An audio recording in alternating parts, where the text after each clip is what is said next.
Apparently, all kinds of people have said it. Texas oil tycoon H.L. Hunt said it. Ted Turner said it. Bill Gates said it. Even Donald Trump said it.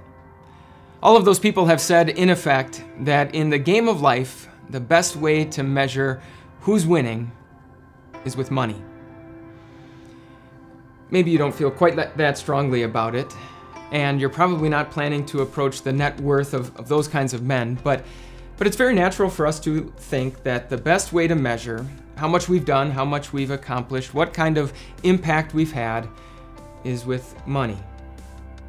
Maybe that's why generosity is sometimes such a challenge for us. Maybe that's why generosity is one of those virtues that everyone agrees is a really good thing and everyone is perfectly happy to let other people excel at. That's why today I wanted to tell you a little bit about a woman named Lydia. It seems as though Lydia was a very successful woman. We're told that she was a dealer of purple cloth, a very expensive commodity in biblical times. And so if money really is a way of keeping score, we could probably say that Lydia was winning.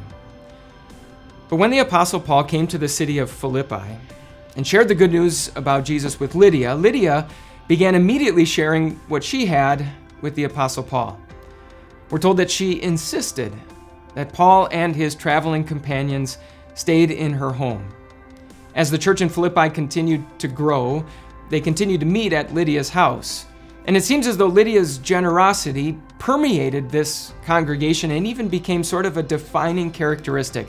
Even after Paul went on and traveled to other places, the Philippians continued to send support and aid to support Paul wherever he went. Okay, so what? Well, the other significant thing to know about Lydia is that she is the first documented convert to Christianity on the continent of Europe.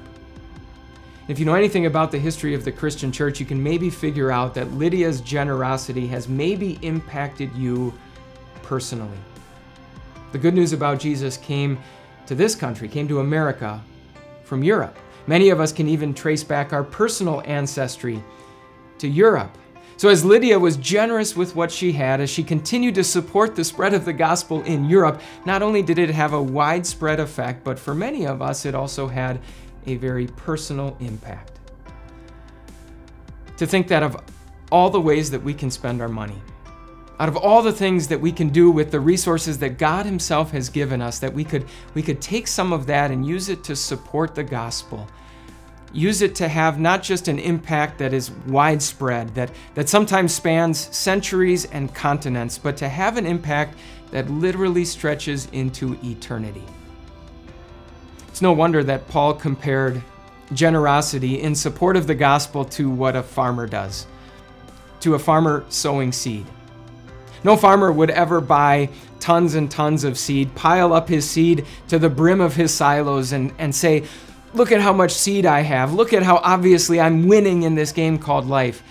No, a farmer only buys seed so that he can sow it generously and abundantly so that he can fill up those very same silos with grain.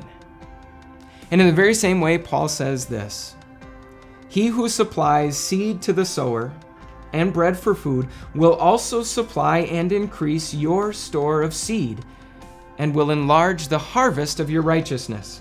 You will be enriched in every way so that you can be generous on every occasion. And through us, your generosity will result in thanksgiving to God." Just like a teeny tiny seed, even a little bit of generosity can have a tremendous impact.